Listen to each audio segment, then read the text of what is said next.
Hey, what is up guys? Raisins here, back with another video, and today we are talking about pings.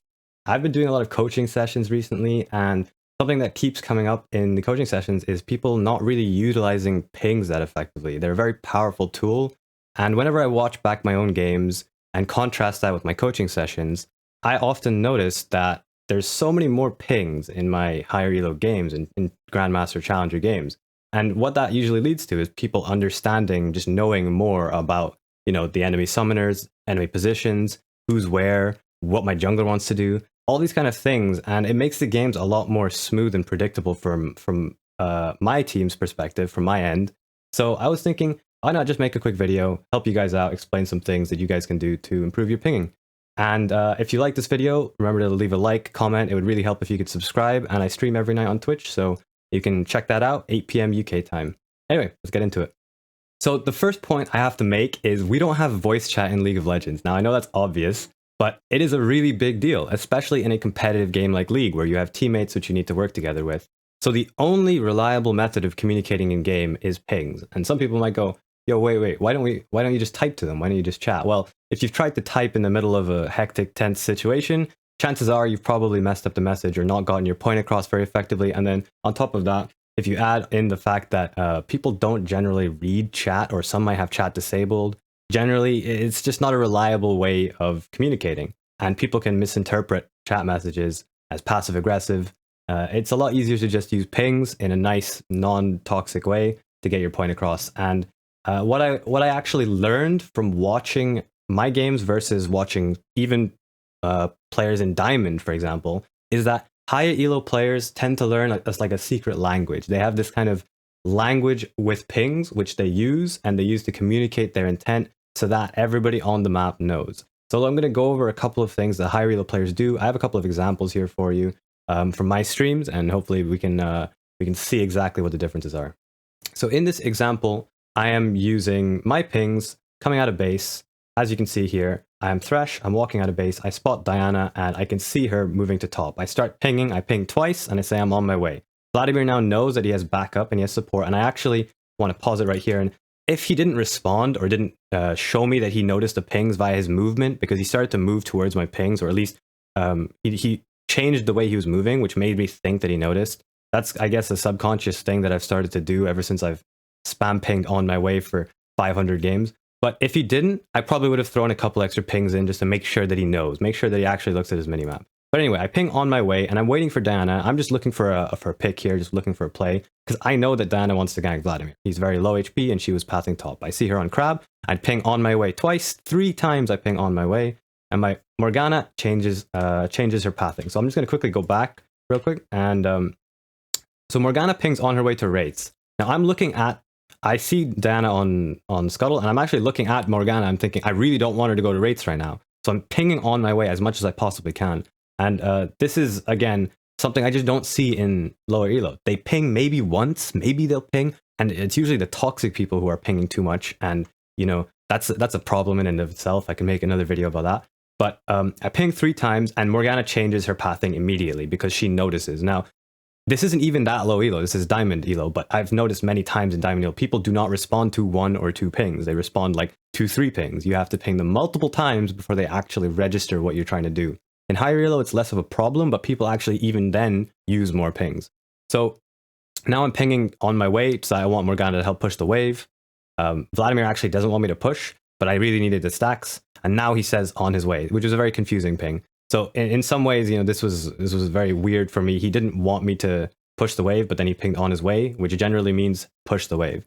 So I wanted to show you a second example here of just a laning phase, how you can use pings in a non-playmaking fashion to actually impact the map and help your team. So in this situation, I know for a fact enemy jungler is around bot side. I know for a fact that they are looking to gank, so I ping danger to my Kai'Sa. I don't want her to walk up and CS very aggressively. And then here's something that I do that, again, in lower elo coaching sessions, I just don't see people do this enough, which is, if you saw that right there, I'm pinging danger. I think Diana is in bot river, and I think that the only lane that they can possibly gank is mid lane. We are safe bot, as you can see. And my top lane, the top half of the map, is actually Morgana's chilling next to Darius. So it's likely they're probably going to be fine if Diana's there. But I'll just show you it one more time. But Vladimir is very at risk of being ganked, and I'm looking at him on the mini map, and it looks like he's not respecting a gank, and he may not be able to die. That, you know, he might have flash, he might have W, he might feel safe, but he needs the info anyway. And in this elo, especially in fact in any elo, I would have done this. I would have pinged danger. I would have made sure that they know that, hey, we're making a play top. I'm playing safe bot. As long as you don't die mid lane and we get something top, we've just come out ahead. And we actually end up getting a kill top, and then Diana shows, and we're fine. But what happens, if you can see, is I pinged twice back. I pinged 3 times danger ping, and then I start spam pinging. The river. As you can see, I'm pinging back on Dragon, telling them that, hey, my bot lane is missing. Again, this is a really straightforward missing ping, but you need to start keeping up with these things when your laners are actually leaving lane and could potentially be making a gank. If you are weak side, or if your jungler is doing something on the other side of the map, you have to respect. You have to tell your mid laner, or whatever role you're playing, you have to tell the lane that could get ganked that they could get ganked. And don't use one ping and expect someone to know. That's the important part, the whole lesson I'm trying to teach you guys here. Don't just sit back and expect that, oh, okay, I'm just going to ping once and they're going to notice. Because again, how many times have you been pinged and you haven't looked at the minimap? I guarantee it's quite a lot. So use 2-3 pings until someone actually changes their movement or their behavior and recognizes that, you know, acknowledges that they could actually die.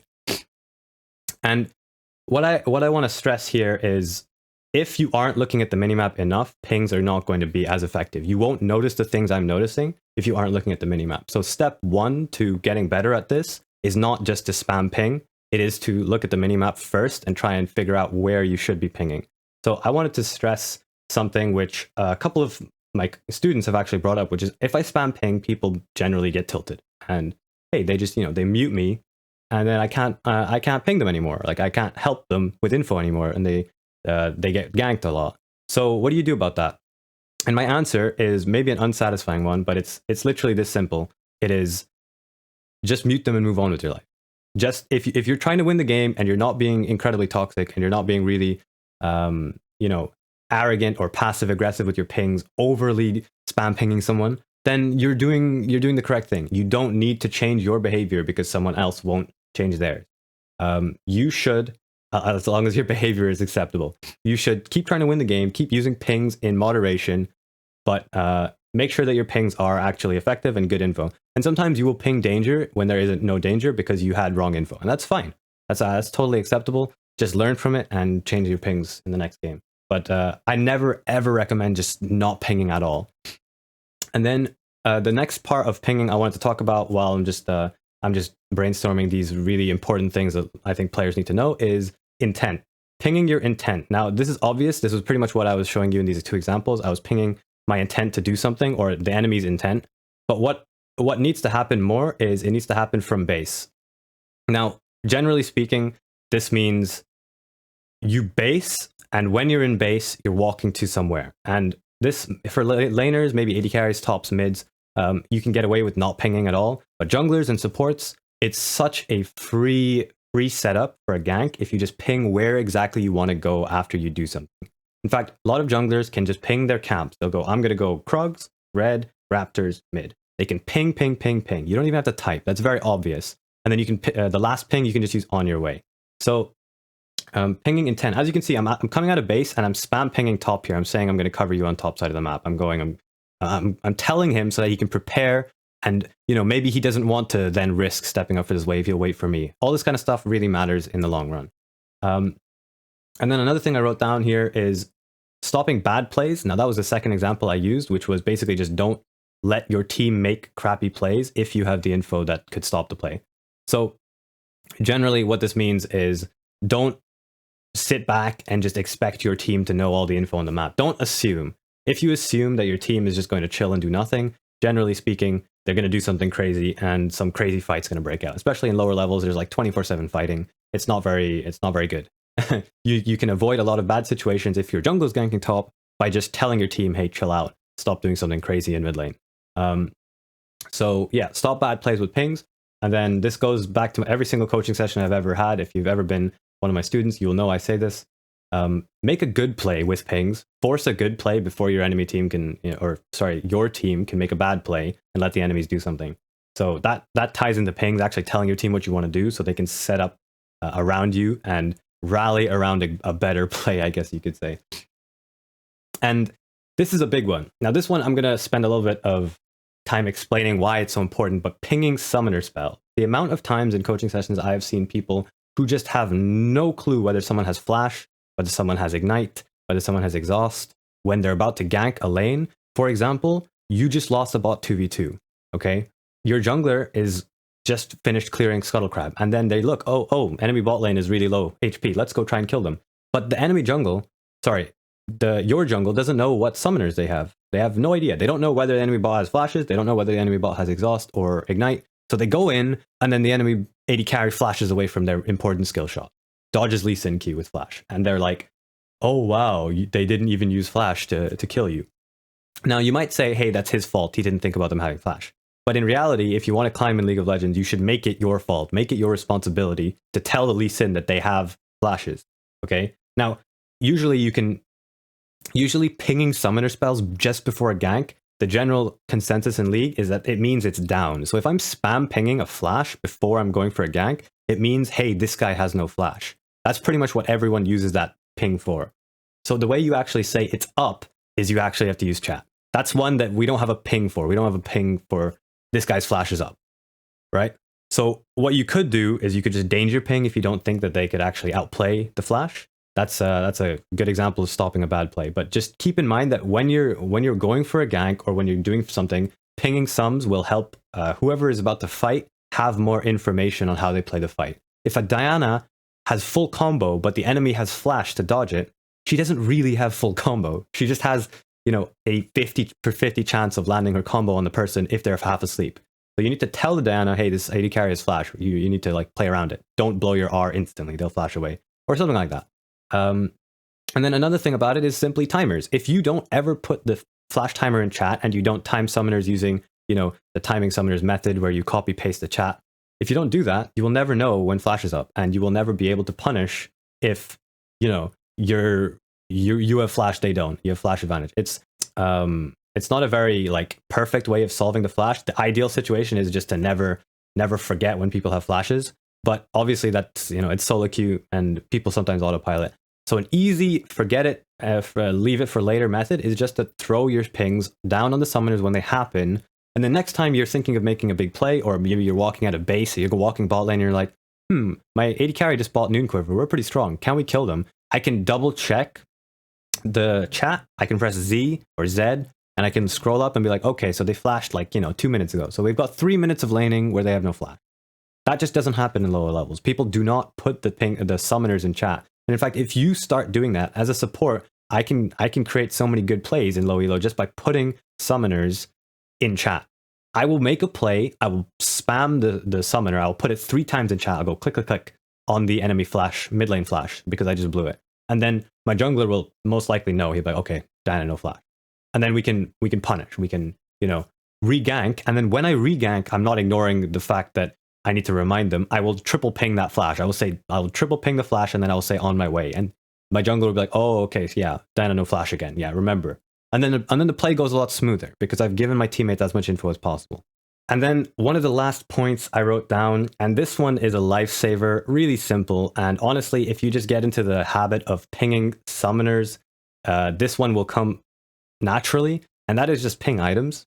Just look at people's items and say, hey, this dude has stopwatch. This person has Zhonya's. This person has Shirelia's. This person has a locket. It's incredibly easy to avoid those situations where one item just completely changes the course of a fight. And that does happen in every elo. People will forget naturally. But what you can do is just give your teammates as much info as possible, and the likelihood of them noticing goes up drastically. And obviously the biggest one is stopwatch. Every single player in League of Legends has had a moment where they are going for a big fight and they're about to one-shot someone really important, but that person stopwatches. And then you are stuck in the middle of the enemy team and you just lose the fight because they stopwatched at a good time. If you knew they had stopwatch, maybe you could have waited their stopwatch and used your cooldowns on someone else, or ignored them, or not taken that fight at all. But the important part is checking scoreboard and using stopwatch. That is, sorry, not using stopwatch, noticing stopwatch, I guess you could say. So my entire point ties in with the item point, but essentially, tell your teammates when enemies get big cooldowns. And then additionally, if you're an AD carry or you're a mid, you have massive item spikes a lot of the time.